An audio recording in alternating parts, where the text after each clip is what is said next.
ಚಿಕ್ಕಬಳ್ಳಾಪುರದ ಅಂಬೇಡ್ಕರ್ ಭವನದಲ್ಲಿ ನಡೆದ ರಾಜ್ಯ ರೈತ ಸಂಘಟನೆಗಳ ಒಕ್ಕೂಟ, ಕರ್ನಾಟಕ ರಾಜ್ಯ ರೈತ ಸಂಘ ಇವರ ವತಿಯಿಂದ ಜಿಲ್ಲೆಯಲ್ಲಿ ರೈತರ ಶೋಷಣೆ ತಪ್ಪಿಸಲು ಪ್ರಬಲವಾದ ಶಿಸ್ತುಬದ್ಧ ರಾಜಕೀಯೇತರ ಸಂಘಟನೆ ಅವಶ್ಯಕತೆ ಇದೆ.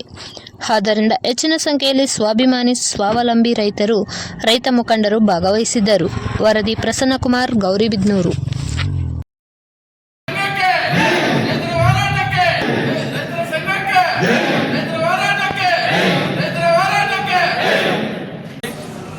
ರೈತರ ಸಮಸ್ಯೆಗಳು ದಿನೇ ದಿನೇ ಬಿಗಡಾಯಿಸ್ತಾ ಇದೆ.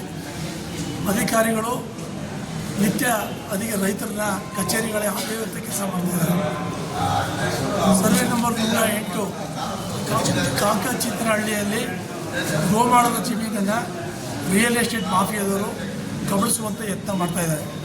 ಸರ್ವೋಚ್ಚ ನ್ಯಾಯಾಲಯದ ಆದೇಶ ಇದ್ದರೂ ಕೂಡ, ಉಚ್ಚ ನ್ಯಾಯಾಲಯ ಕೂಡ ಅದಕ್ಕೆ ಡೈರೆಕ್ಷನ್ ಕೊಟ್ಟಿದ್ರು ಕೂಡ ಗೋಮಾಳವನ್ನು ಆಕ್ರಮಿಸುವಂಥ ಕೆಲಸ ಮಾಡಲಿಕ್ಕೆ ಇದೇ ರೀತಿ ಜಿಲ್ಲೆಯ ಹಲವಾರು ಕಡೆ ಸರ್ಕಾರಿ ಜಮೀನಲ್ಲಿ ನುಗ್ಗುವಂಥದ್ದು ಮತ್ತು ರೈತರ ಜಮೀನುಗಳಿಗೆ ಸರಿಯಾದ ಬೆಲೆ ಕೊಡದೇ ಇರತಕ್ಕಂಥದ್ದು ಮತ್ತು ಕೈಗಾರಿಕೆಗಳು ಒಂದು ಭೂಮಿಯನ್ನು ವಶಪಡಿಸಿಕೊಳ್ಳುವಾಗ ನ್ಯಾಯಯುತವಾದ ಪರಿಹಾರ ಕೊಡದೇ ಇರತಕ್ಕಂಥದ್ದು ಮತ್ತು ಹೈನುಗಾರಿಕೆ ಮಾಡ್ತಕ್ಕಂಥ ರೈತರಿಗೆ ಸರ್ಕಾರದಿಂದ ಬರಬೇಕಾದಂಥ ₹5 ಹೆಚ್ಚುವರಿ ಪ್ರೋತ್ಸಾಹಧನ ಕೊಡದೇ ಇರತಕ್ಕಂಥ ವಿಚಾರದ ಬಗ್ಗೆ ಎಲ್ಲ ವಿಚಾರದ ಬಗ್ಗೆ ಚರ್ಚೆ ಮಾಡಿದ್ದೀವಿ. ಇದು ಸಂಘಟಿತ ಹೋರಾಟದ ಮೂಲಕ ಸರ್ಕಾರದ ಗಮನವನ್ನು ಸೆಳೆದು ರೈತರ ಸಮಸ್ಯೆಯನ್ನು ಬಗೆಹರಿಸಲಿಕ್ಕೆ ಬೇಕಾದಂಥ ಒಂದು ಯೋಜನೆಯನ್ನು ರೂಪಿಸಿದ್ದೀವಿ.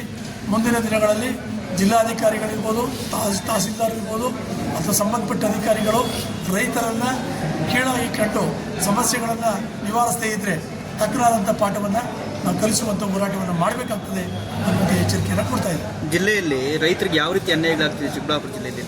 ಈಗ ರಿಯಲ್ ಎಸ್ಟೇಟ್ ಮಾಫಿಯಾದಿಂದ ಭೂ ಮಾಫಿಯಾದವರು ರೈತರ ಜಮೀನನ್ನು ಒಂದು ಅಕ್ರಮವಾಗಿ ಕಬಳಿಸುವಂಥದ್ದು ಮತ್ತು ಗೋಮಾಳಗಳನ್ನು ಒತ್ತುವರಿ ಮಾಡ್ಕೊಂಡು ರೈತರ ಮತ್ತು ಸಾಮಾನ್ಯ ಬಡವರಿಗೆ ಕೊಟ್ಟಿದ್ದಂಥ ಆಶ್ರಯ ನಿವೇಶಗಳನ್ನು ಒಂದು ಖಾಲಿ ಮಾಡಿಸುವಂಥದ್ದು ಮತ್ತು ಬೇರೆ ಬೇರೆ ಥರದಲ್ಲಿ ರೈತ ವಿರೋಧಿ ಚಟುವಟಿಕೆ ನಡೀತಾ ಇದೆ.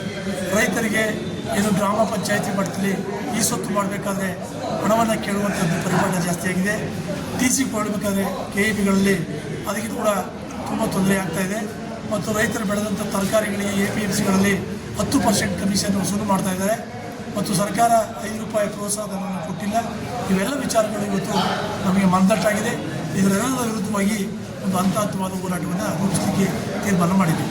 ಸರ್, ಈಗ ಮಂಚನಹಳ್ಳಿಯಲ್ಲಿ ಕ್ರೆಷರ್ಗಳ ಹಾವಳಿಯಿಂದ ರೈತರಿಗೆ ತುಂಬ ನಷ್ಟ ಆಗ್ತಿದೆ, ಅವ್ರಿಗೆ ಜಾಸ್ತಿ ತೊಂದರೆ ಅನುಭವಿಸುವಂಥ ಪರಿಸ್ಥಿತಿ ಎದುರಾಗಿದೆ. ಆ ಒಂದು ನಿಟ್ಟಿನಲ್ಲಿ ರೈತ ಸಂಘಟನೆಗಳು ಮಂಚನಹಳ್ಳಿಯಲ್ಲಿ ಬೃಹತ್ ಹೋರಾಟ ಮಾಡಬೇಕು ಅಂತ ತೀರ್ಮಾನ ಕೈಗೊಂಡಿದ್ದಾರೆ.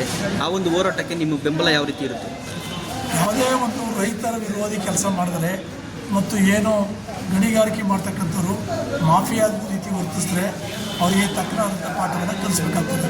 ಕಾನೂನು ಬಾಹಿರವಾದ ಚಟುವಟಿಕೆ ಮಾಡಿದ್ರೆ ನಾವು ಸುಮ್ಮನೆ ಇರಲಿಕ್ಕೆ ಸಾಧ್ಯ ಇಲ್ಲ. ನಮ್ಮ ರೈತ ಸಂಘಟನೆ ಖಂಡಿತವಾಗಿ ಹೋರಾಟ ಮಾಡ್ತದೆ. ಆದರೆ ಯಾವುದೇ ಥರದಲ್ಲೂ ಕೂಡ ನಾವು ಯಾರ ಜೊತೆಲೂ ಶಾಮೀಲಾಗುವಂಥ ಕೆಲಸ ಮಾಡೋದಿಲ್ಲ.